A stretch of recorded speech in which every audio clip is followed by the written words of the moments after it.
함께하고 같습니다. 요한계시록 1장 1절에서 3절까지 보겠습니다.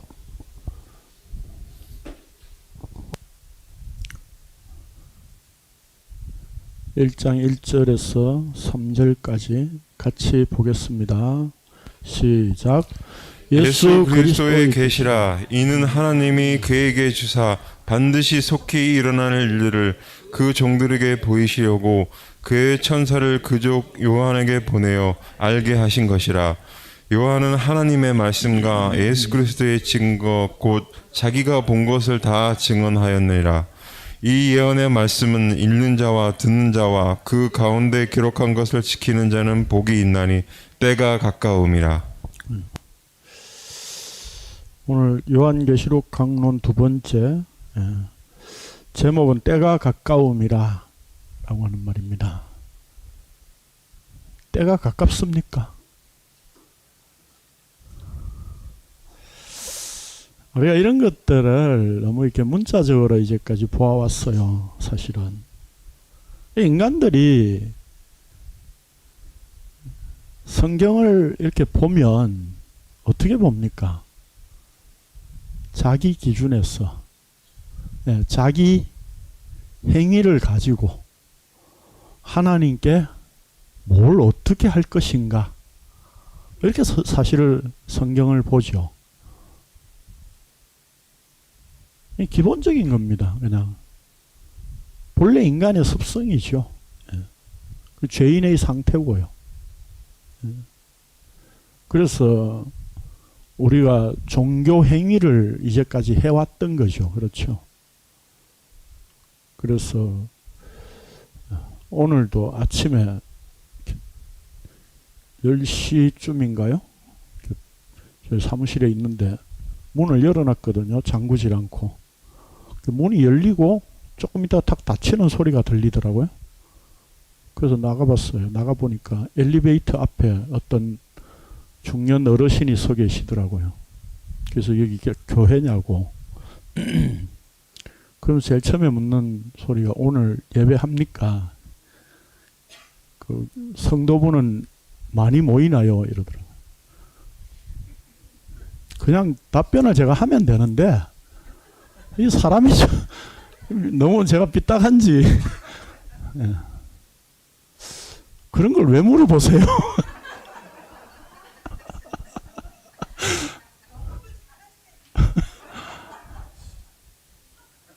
그냥 저에게 튀어나온 말이 그런 걸 왜 물어보세요? 아니 사람 적게 나오면 안 올 거고 많이 나오면 올 건가요? 뭐 어쨌든 그렇다 치고, 그래서 여기 사우나에 왔다가 이제 엘리베이터 안에 보니까 이제 303호 주선교회 돼 있으니까 교회라고 이제 관심이 있어서 이제 물어봤대요. 그 관심이 복음에 대한 관심이어야 되는데 우리의 관심사는 교회에 모이고 이렇게 외형적인 것, 사람들이 얼마나 모이느냐 하는 이런 문제들, 여기에 사실 관심이 있죠. 그래서 여기 교환을 봅시다. 인간은 생리적으로 태어나면서부터 자기 행위를 기준으로 성경을 봅니다. 무엇을 하며 어떤 것으로 하나님께 나아갈까를 생각합니다. 하나님을 섬긴다기보다 자기 자신을 섬기는 마음으로 자기 자신을 위해 하나님을 이용하고자 하는 마음입니다. 그러다 보니 교회에 나와서 성경이 무엇이며 성경에 기록된 하나님의 말씀이 무슨 뜻인지를 알기 이전에 소위 말하는 교회의 경전이라는 마음으로 성경을 보고 하나님께 나아가는 길을 찾습니다. 그래서 보통 우리가 목사들도 그런 이야기 많이 하죠. 성경은 내비게이션이다. 그런 이야기 들어보셨어요? 예. 우리가 이제 길 찾아가야 된다는 거죠. 하나님께로. 그거 뭐 불교나 뭐 다를 바가 없는 거죠. 그러면 세상의 모든 종교들이 다 그런 거니까. 여러분 성경을 보고 하나님께 찾아갈 수 있었습니까?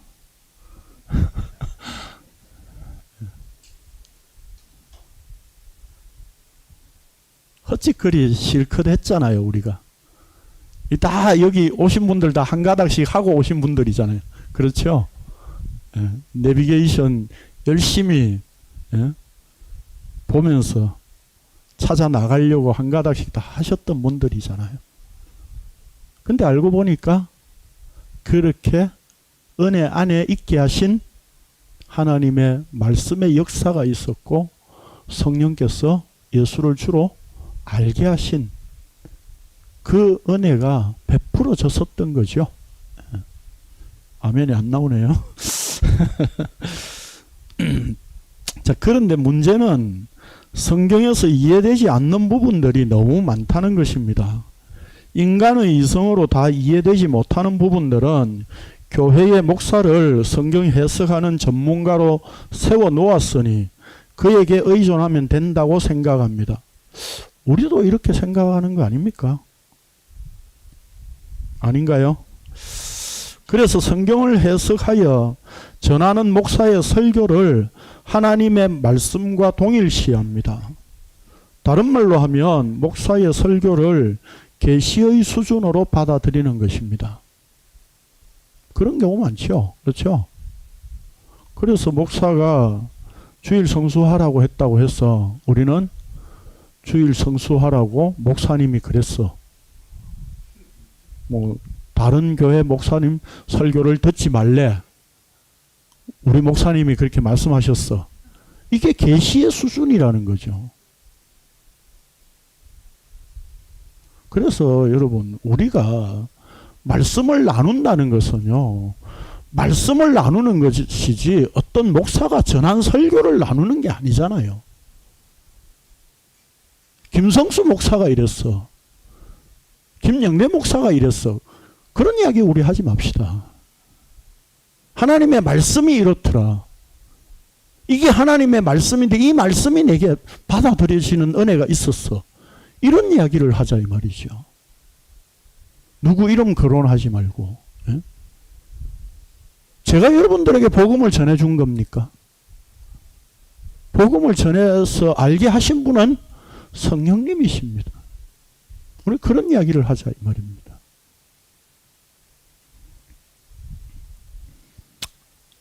교환 봅니다. 성경과 말씀, 교회와 목사에 대한 이해의 수준이 이런 식이다 보니 전부 외형적인 것에 매여 종교 생활을 하면서 자기 행위에 의미를 부여합니다. 그래서 성경을 읽고 목사의 설교 말씀을 잘 듣고 지켜 행하면 복 받는 것을 복음으로 이해합니다. 그러다 보니 성경 읽기, 기도, 11조, 헌금, 전도, 교회 봉사, 구제 이 모든 것에 열심을 더하는 것이 천국을 쟁취하는 방법이 되었습니다. 뭐 요즘 또 말하면 뭐 제자 훈련 뭐 이런 것도 있겠죠. 제자 훈련하면 자기가 무슨 수준 높은 교인이 된 것처럼 성도가 된 것처럼 우리는 그렇게 착각하잖아요. 그래서 교회도 뭐 성경대학 해가지고 막 가운 입히고 학사모까지 씌워가지고 무슨 뭐 하나의 어떤 이게 라이센스가 된 것처럼 그렇게 인식되도록 만들잖아요. 누가 이런 짓거리를 합니까? 하나의 제도화되고 이런 것들로 그런 형식에 매여 있으면 우리는 신앙생활 잘 하는 걸로 착각하고 있는 거예요. 그래서 성경 공부가 신앙생활이라고 착각하는 분들이 많다니까요. 우리는 시간이 남고 할 일이 없어서 심심해서 여기 오신 거잖아요. 그렇죠? 그런데 성령께서 말씀을 알게 하시는 은혜를 베푸시더라 이 말이죠. 그래서 보니까 심심해서 나왔다고 생각했는데 결국은 주께서 우리를 여기 죽어있던 놈을 끌어다 놓으신 거죠. 이 자리에 말씀을 나누시도록. 놈만 있는 건 아니겠죠.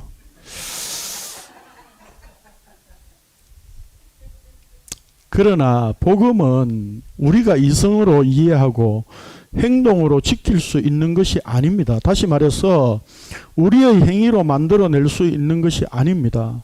성령께서 알게 하시고 예수 그리스도를 주님으로 고백하게 하시는 은혜가 입혀져야 합니다. 그것을 어려운 말로 표현한 것이 예수 그리스도의 계시라는 말입니다. 예수 그리스도의 계시, 이 뜻이 뭐라고 그랬습니까? 예수 그리스도에 대한 계시를 예수 그리스도 그분의 계시로 우리에게 주셨다는 거죠. 그렇죠? 그래서 우리는 지난 강론에서 계시, 즉 묵시란 무엇인가에 대해서 나누었습니다. 자, 묵시가 뭡니까? 교환 보지 마시고. 예?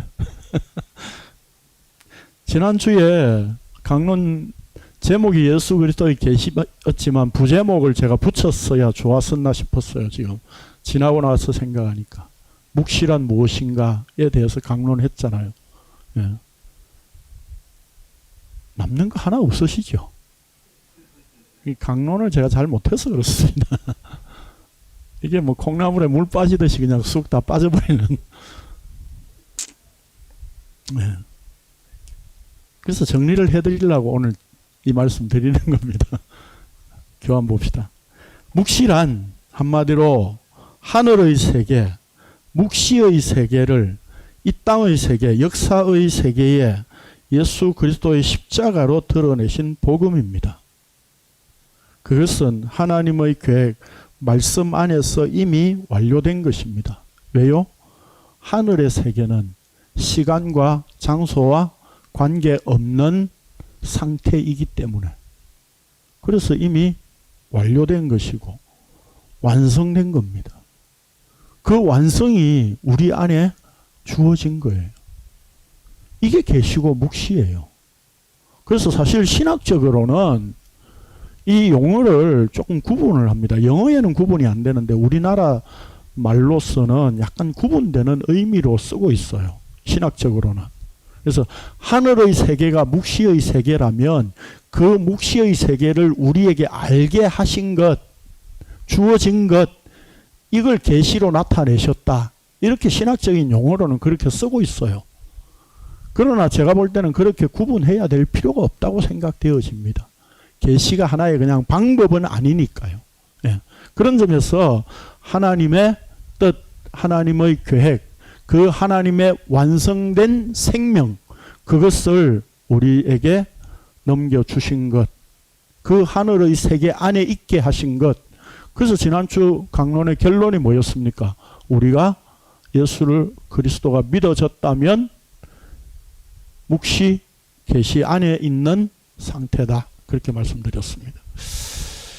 자, 그러므로 요한계시록도 미래에 일어날 어떤 일을 더 밝혀주는 메시지로 보고 우리가 어떻게 대비해야 할 것인가를 생각할 말씀이 아니라 하나님의 언약대로 성취되어 다 드러난 복음으로 이해하여야 합니다. 이런 관점에서 1절을 다시 봅시다. 예수 그리스도의 계시라 이는 하나님이 그에게 주사 반드시 속히 일어날 일들을 그 종들에게 보이시려고 그의 천사를 그 종 요한에게 보내어 알게 하신 것이라. 그러니까 지금 어떤 상태라고요? 하나님이 예수 그리스도에게 계시를 주신 거죠. 그렇죠? 그걸 어떻게 한다고요? 요한에게. 이걸 이렇게 쓰면 이상하나? 이걸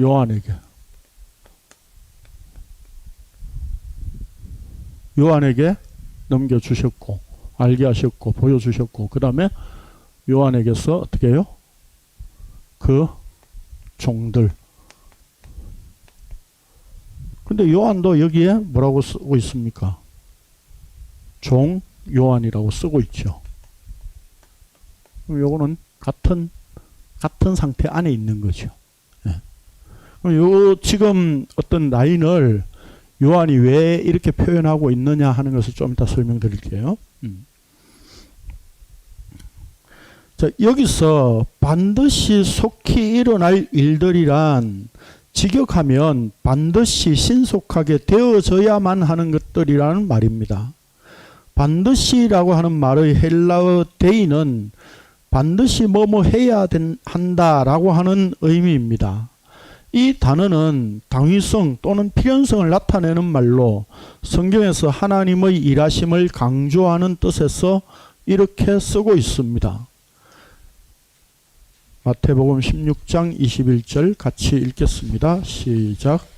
이때로부터 예수 그리스도께서 자기가 예루살렘에 올라가 장로들과 대제사장들과 서기관들에게 많은 권을 받아야 하고 죽음을 당해야 하고 제3일에 살아나야 할 것을 제자들에게 비로소 나타내시니.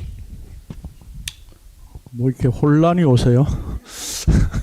괄호를 해놓으니까. 괄호를 해놓은 부분은 반드시라고 하는 말은 헬라어에 있는데 우리 성경에는 그렇게 번역을 안 했어요. 그리고 고난을 받고 라고 하는 말을 좀 더 제가 이해하기 쉽도록 하는 표현을 하자면 받아야 한다 라고 하는 의미로 제가 그래서 표현을 그렇게 썼습니다. 그리고 그 다음에도 반드시 제3일에 살아나야 할 것 이렇게 표현되어 있어요. 그러니까 우리 성경에는 이런 중요한 단어를 빼버렸어요. 그냥 번역하면서. 반드시 이렇게 돼야 된다라고 하는 거죠. 이게 지금 마가복음 8장 31절에도 마찬가지고 누가복음 9장 22절 24장 7절 여기에 똑같이 이렇게 다 빠져 있어요.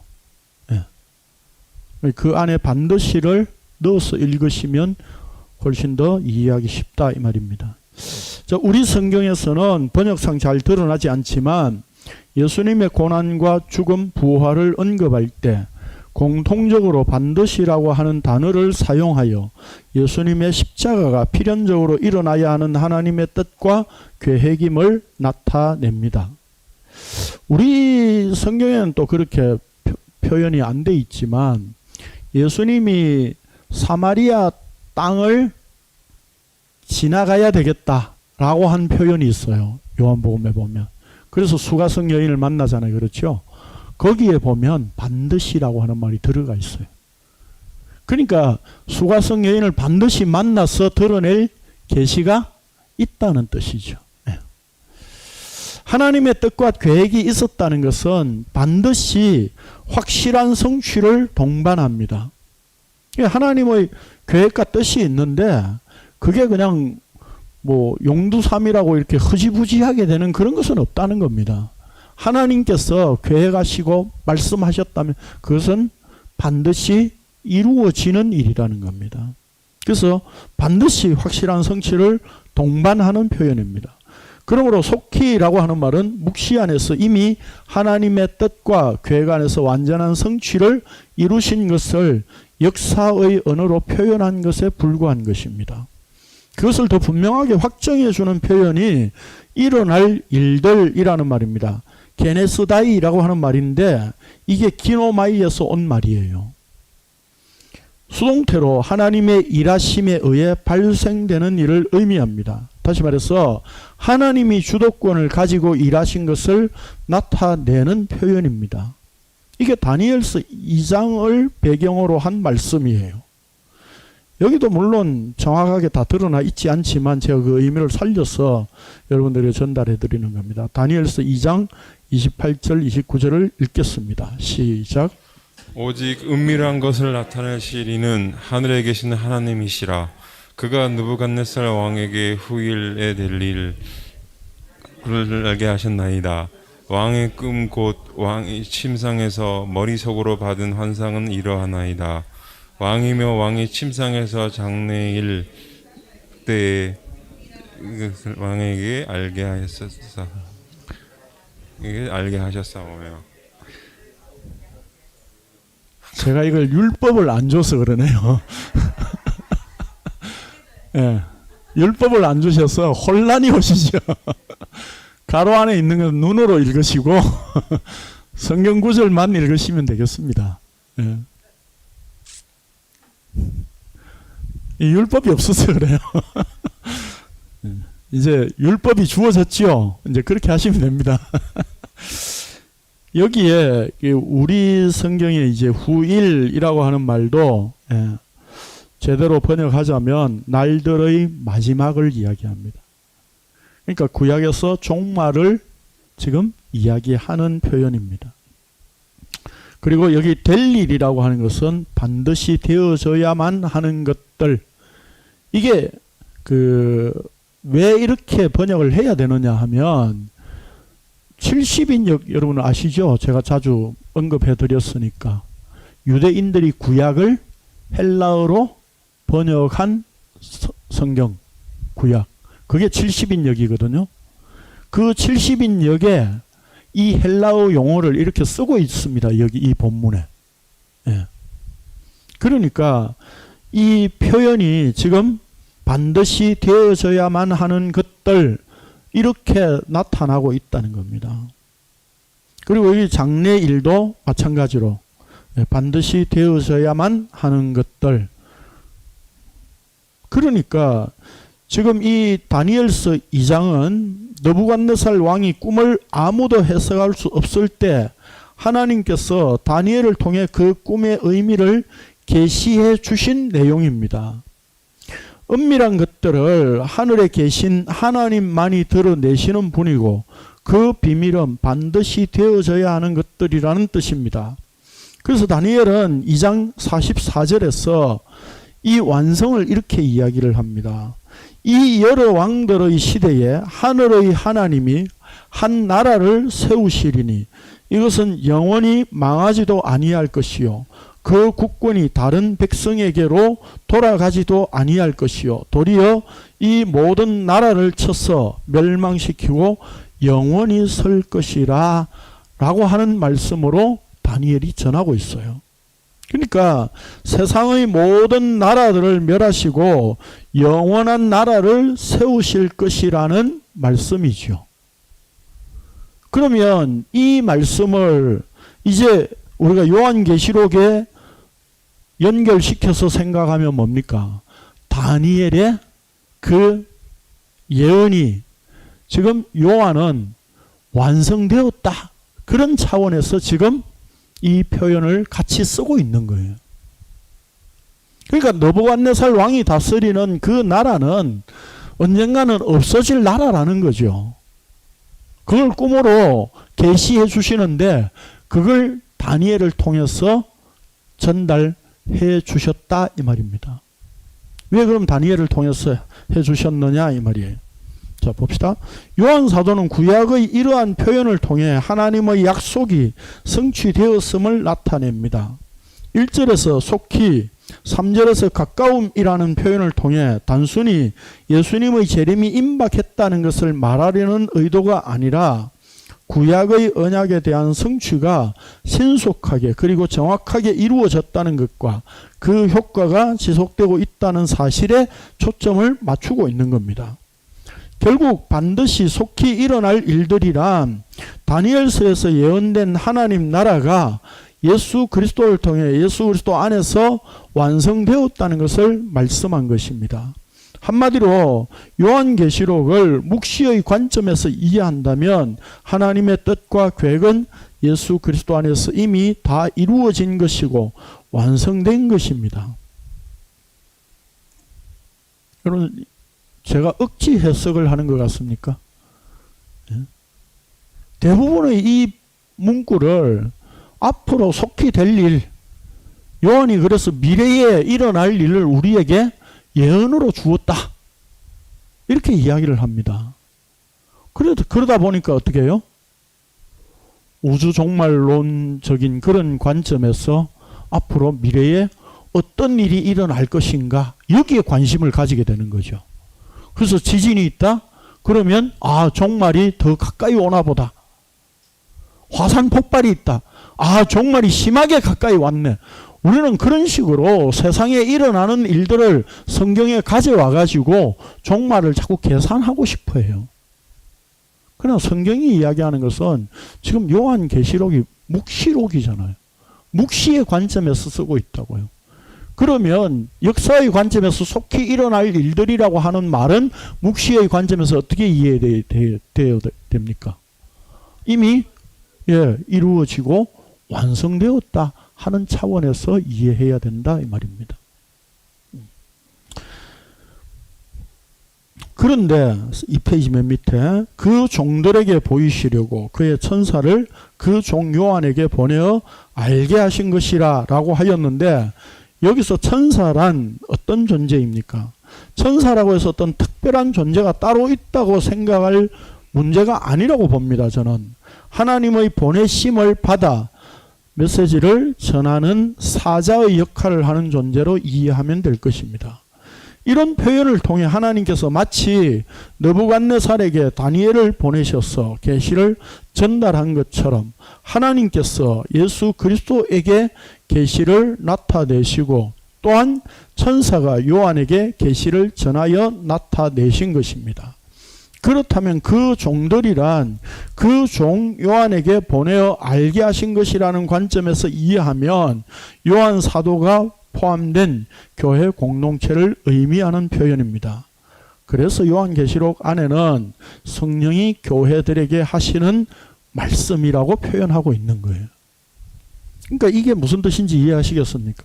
하나님께서 구약 성경에 다니엘에게 계시를 전달하도록 하시고 그 계시를 나타내신 거예요. 그 다니엘은 또 누굽니까? 느부갓네살에게, 간 4살 된 사람에게, 뭐 알아먹지도 못하겠지만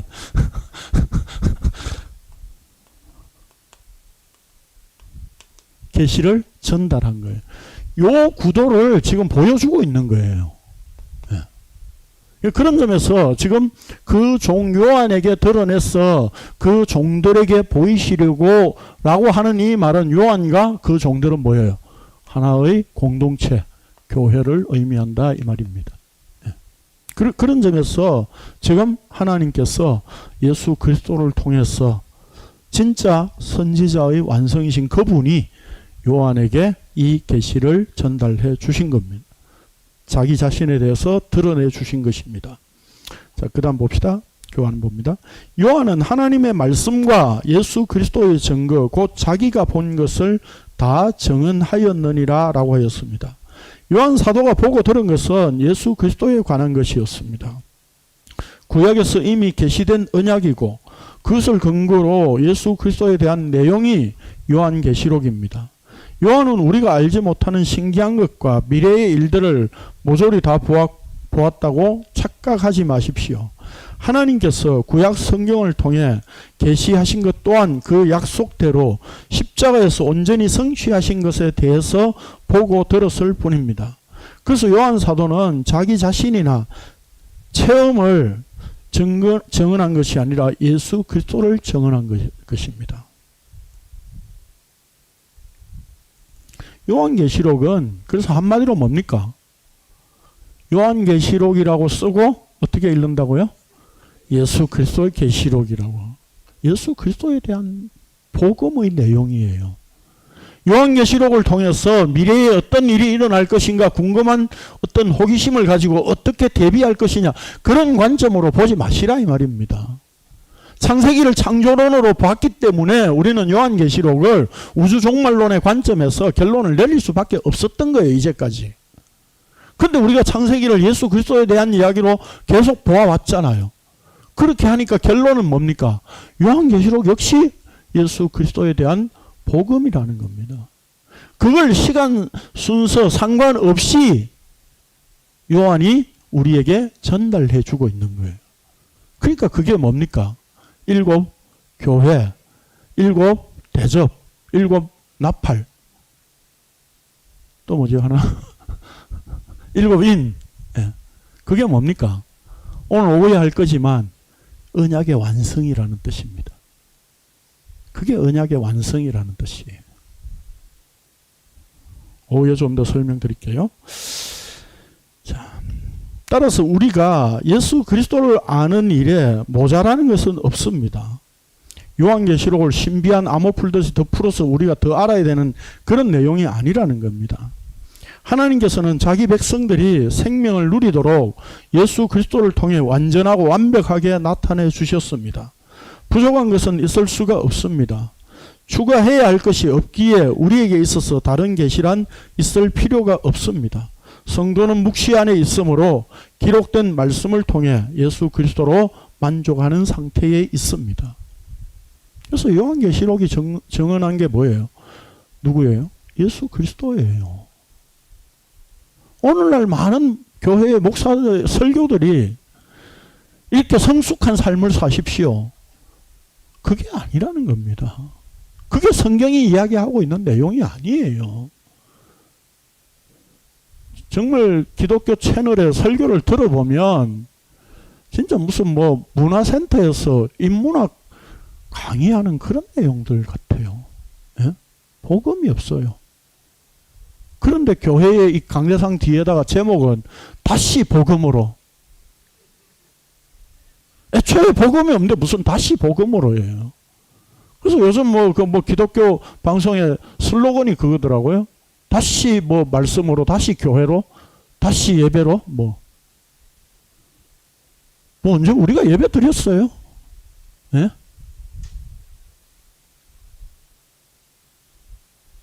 코로나로 인해서 이제 예배가 회복되어야 된다 이 말이죠, 이제.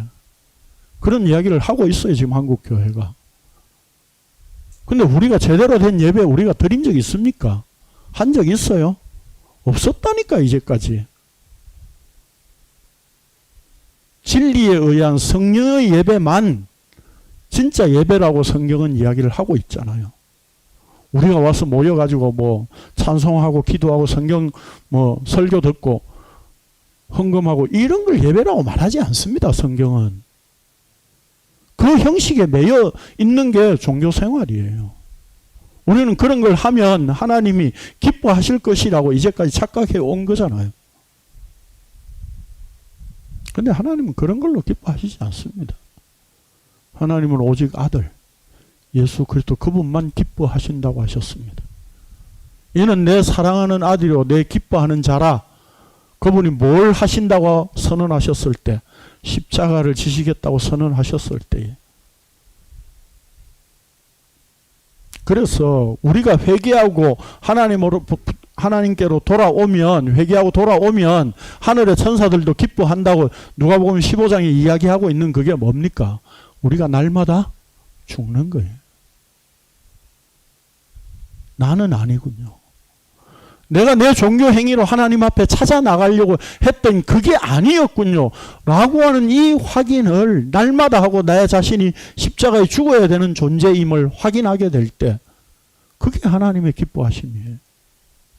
이게 우리의 힘과 의지와 능력으로 되는 겁니까? 성령께서 그렇게 만들어 주실 때에 가능한 겁니다. 그래서 날마다 말씀으로 확인해야 되고, 그 성령 충만으로 그렇게 말씀으로 이끄시는 겁니다. 교환 봅니다. 따라서 우리가 예수 그리스도, 이거 아까 읽었죠? 그래서 그 밑에 문단, 그래서 이 예언의 말씀을 읽는 자와 듣는 자와 그 가운데 기록한 것을 지키는 자는 복이 있나니 때가 가까움이라 라고 말씀합니다. 이 말씀도 자주 곡해되어 인용되는 구절 경우들이 많은데, 말씀을 읽고 듣고 지키면 복이 있다든지, 아니면 읽는 것과 듣는 것에 그치지 않고 삶에서 지키는 것까지 하는 자가 진정 복된 자라는 식으로 이해합니다. 되게 다 그렇게 설교 들으셨죠? 그런데 이 말씀이 그런 말씀이 아닙니다. 이런 이해는 인간의 행위에 초점을 맞춘 것에 불과합니다. 본문은 읽는 자와 듣는 자, 또 기록한 것을 지키는 자를 한 사람으로 표현하고 있는 것이 아닙니다. 요한 사도가 본 서신을 기록할 당시에 성경은 우리처럼 이렇게 책으로 되어서 모두가 다 가지고 읽을 수 있는 것이 아니었습니다. 모임 시간에, 회당에서 이런 때에 앞에서 한 사람이 두루마리나 파피루스로 된 성경을 읽었고, 회중들은 그것을 들었습니다. 이 파피루스라고 하는 말은 갈대로를 이렇게 얇게 펴서 이렇게 글을 쓸 수 있도록 만드는 거예요. 옛날에 우리 뭐 신라 시대는 드라마나 이런 데 보면 대나무로 이렇게 줄로 이어서 이렇게 나오죠. 죽간. 그런데 글을 썼잖아요. 그런 것이 이제 나중에 발전되어 가지고 종이가 만들어진 거죠. 그래서 이 당시 사람들은 성경을 우리처럼 책으로 이렇게 갖고 있으면서 늘 읽고 이렇게 볼 수 있었던 게 아니에요. 그래서 유대인들은요, 웬만하면 모세오경은 통째로 다 외우고 구약 성경을 거의 외웠습니다. 외웠어요. 모슬렘인들은 코란을 다 배우잖아요. 그렇죠? 다 외워야 돼요. 그 안 되면 교인으로 인정 안 해줍니다. 우리나라에서 전에 어떤 학생이 왜 뭡니까 IS에 들어가겠다고 해가지고 갔잖아요. 죽었어요. 아랍어 배워야 되죠. 꾸란 다 외워야 된다니까요. 그게 기본이에요. 모슬렘인들은. 이 당시에는 책으로 우리에게 각자가 가질 수 있었던 것이 아니었기 때문에 대부분의 유대인들은 어릴 때부터 성경을 외웠습니다. 그래서 성경에 이렇게 읽는다, 외운다 뭐 그런 표현들이 많이 나오는 겁니다. 그래서 여기 읽는 자라고 하는 말은 단수로 표현되고 있습니다. 그러니까 우리 지금 말씀 나눌 때 유수환 집사님 읽잖아요. 혼자 읽으시잖아요. 마이크 들고. 혼자 읽는다니까. 요한이 서신을 보냈을 때에 그 서신을 모임에서 한 사람이 대표로 읽는 거예요. 그래서 그 읽는 자예요.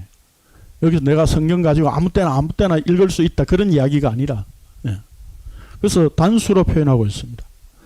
우리 성경에 듣는 자와 지키는 자가 따로 있는 것처럼 이해되도록 번역되었는데 직역하면 듣고 지키는 자들이라는 말입니다.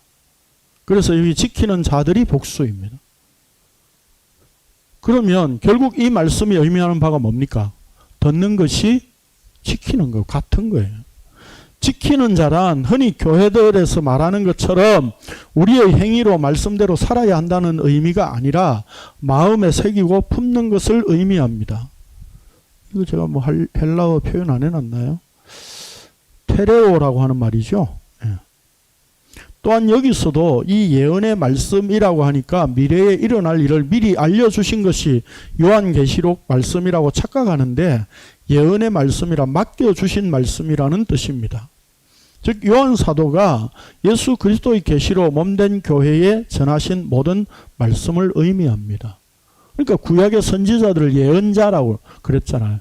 그들이 전하는 말씀, 예언의 말씀. 그 예언의 말씀은 뭡니까? 하나님께서 맡겨주셨기 때문에 그가 선포할 수 있었던 거예요. 그 맡겨주신 말씀을 드러내는 거예요.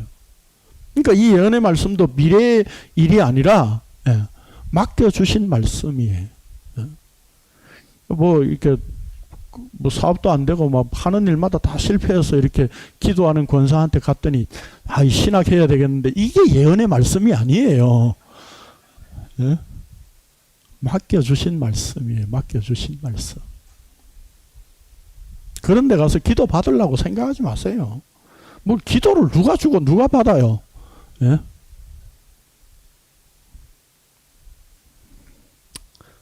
3페이지 마지막 줄입니다. 맨 밑에 줄. 죄인은 말씀을 온전히 행위로 지킬 수 없을 뿐만 아니라 마음에 품고 새기는 것조차도 할 수 없는 존재입니다. 그렇다면 우리는 복 없는 존재임이 분명합니다. 복 없는 존재란 달리 표현하면 저주와 멸망 가운데 있는 존재라는 뜻입니다. 그러나 우리와 대조되어 말씀을 온전히 지키신 분은 십자가에서 다 이루었다라고 선언하신 예수님 한 분밖에 없습니다. 성경은 단순히 한 사람의 의로운 죽음이 아니라 자기 백성들의 죄를 위해 죽는 대속의 죽음이었다고 밝혀주고 있습니다. 고린도후서 5장 21절, 갈라디아서 1장 4절에서 5절 연결해서 읽겠습니다. 시작. 하나님이 죄를 알지도 못하신 우리를 대신하여 죄로 삼으신 것은 우리로 하여금 그 안에서 하나님의 의가 되게 하려 하심이라. 그리스도께서 하나님 곧 우리 아버지의 뜻을 따라 이 악한 세대에서 우리를 건지시려고 우리 죄를 대속하기 위하여 자기 죄를 주셨으니 영광이 그에게 세세토록 있을지어다. 아멘. 뭐 구체적으로 더 설명 안 드려도 되겠죠? 네. 그러기에 진정 복 있는 자는 오직 예수 그리스도 그분이십니다. 그렇다면 우리가 복 있는 자가 된다는 것은 오직 그분 안에서만 가능한 것입니다. 그 십자가에 근거하여 또 다른 보혜사 성령님으로 오셔서 자기 백성들 마음에 말씀을 품고 새기게 하십니다. 그래서 바울 사도는 이것을 하늘에 속한 신령한 복이라고 하였습니다. 에베소서 1장 3절에서 6절 봅니다. 시작. 찬송하리로다 하나님 곧 우리 주 예수 그리스도의 아버지께서 그리스도 안에서 하늘에 속한 모든 신령한 복을 우리에게 주시되 곧 창세전에 그리스도 안에서 우리를 택하사 우리로 사랑 안에서 그 앞에 거룩하고 흠이 없게 하시려고 그 기쁘신 뜻대로 우리를 예정하사 예수 그리스도로 말미암아 자기의 아들들이 되게 하셨으니 이는 그가 사랑하신 자 안에서 우리에게 거저 주시는 바 그의 은혜의 영광을 찬송하게 하려는 것이라.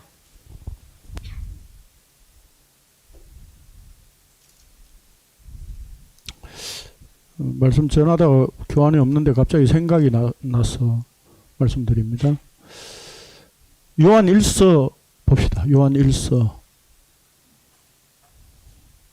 2장 27절입니다.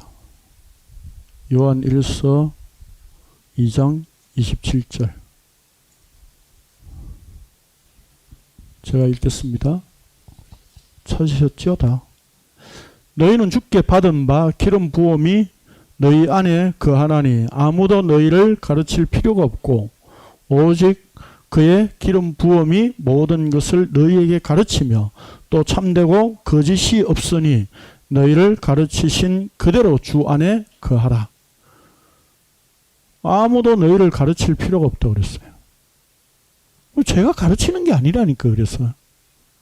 가르칠 필요가 없어요. 누구한테 배워야 되는 게 아니에요. 무슨 유명한 김성수라고 하는 스승에게 배워야 되는 게 아니라는 말입니다. 예? 나를 가르치는 손가락에 불과한 존재를 우리는 그렇게 귀하게 생각할 필요 없습니다. 저 역시 마찬가지고요. 예? 말씀을 드러낼 동안 하나님께서 앞에 그냥 세워주신 존재에 불과한 거예요. 가르칠 필요가 없다니까요. 누구에게 배워야 되는 게 아니라는 겁니다. 그러면 이게 무슨 말이에요? 그 다음에 기름 부음이 너희 안에 있다고 그랬어요. 이 말씀을 또 이해하려면 우리 하나 더 찾아봐야 되죠. 고린도후서 1장입니다. 고린도후서 1장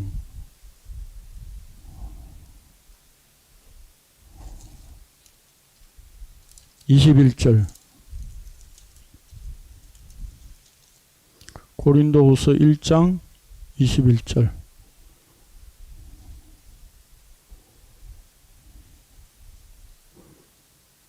제가 읽겠습니다.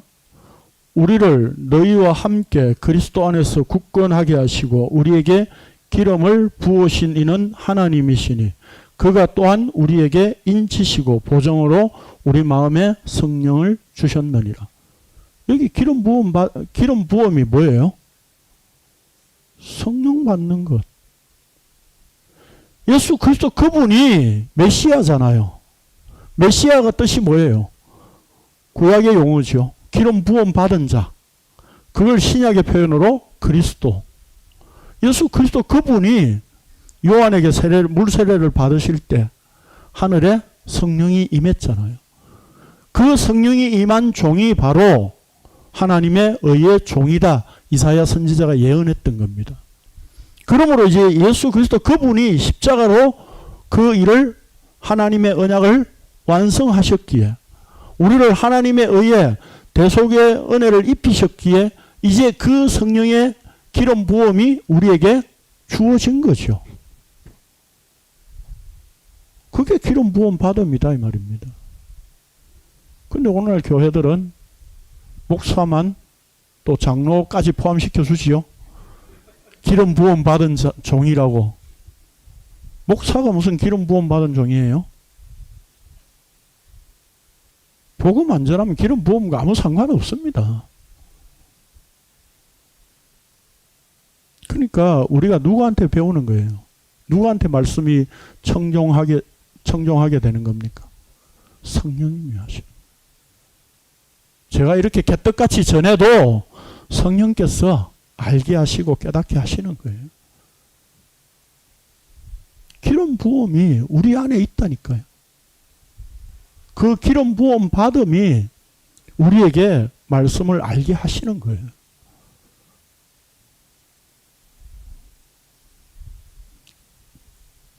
어떤 교회 갔는데 목사가 기름 부음 받은 종이라고 하면 그냥 바로 나오시면 됩니다. 그런 데는 달리 이단이 아니잖아요. 이단의 특징이 뭐예요? 교주화하는 거죠. 앞에 인도자를 교주화하는 거예요. 오늘 교회의 목사들이 교주화되어 있잖아요. 교주처럼. 무슨 기름 부음 받은 종이라고 그래. 성령께서 임하면 그게 다 기름 부음 받은 자들입니다. 그걸 다른 말로 하면 뭡니까? 우리가 그리스도가 된 거잖아요. 예수 그리스도 하나 된 게 그게 그리스도가 된 거라니까요.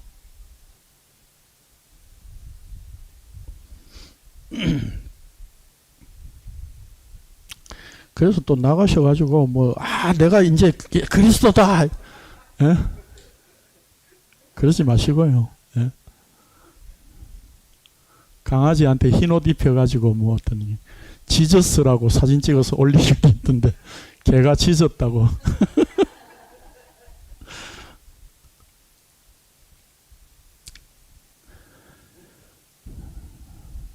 자, 그래서 여기 신령한 복이 뭡니까? 신령한 복이란 영적인 복, 즉 성령님에 의해 주어진 복이라는 뜻입니다. 그럼 여기서 우리란 말은 뭡니까? 앞에 고린도 후서도 마찬가지고 갈라디아서에서도 우리 죄를 할 때에 성경을 읽는 나를 말하는 게 아니라 누구를 말해요? 그리스도와 한 몸 된 교회를 말씀한 우리입니다. 예수 그리스도를 머리로 한 그의 몸된 교회를 위해 창세전의 비밀을 이 땅에 예수 그리스도로 계시해 주신 것, 그 안에 있게 된 것이 복입니다. 그 언약의 복이 완성된 상태 안에 있는 복입니다. 그래서 이 마카리오스라고 하는 이 복이 아브라함에게 이미 선언해 주셨던 언약이었잖아요. 그 언약이 예수 그리스도를 통해서 우리에게 주어진다는 것을 나타내시기 위하여서 아브라함에게 언약을 주셨던 겁니다. 마지막 문단 봅니다. 그래서 때가 가까움이라 라고 말씀합니다. 여기 때라고 하는 말은 카이로스라고 하는 말이고 가까움이라는 말은 앵귀스라고 하는 말인데 시간과 공간적으로 가까운 상태를 의미하는 말인데 단순히 근처에 있다는 것이 아니라 예수 그리스도와 연결되어 있고 그 안에 거하는 상태를 표현하는 말입니다. 그러니까 저는 지금 여러분들과 지금 가까이 있잖아요. 그렇죠? 이런 상태를 말하는 게 아니에요. 성경이 말하는 앵귀스라고 하는 표현은 연결되어 있고 그 한 테두리 안에 있다라고 하는 그런 의미예요.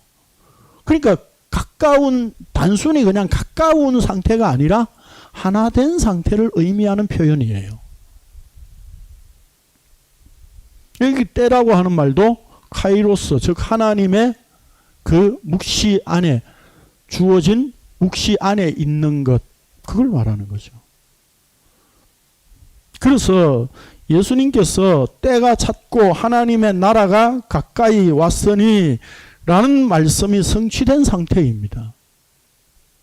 때가 찼기 때문에 목욕탕 가야 된다는 이야기가 아니라 예수 그리스도 안에 말씀으로 성취된 상태 안에 있다는 것을 아는 것, 그게 때가 찬 거예요.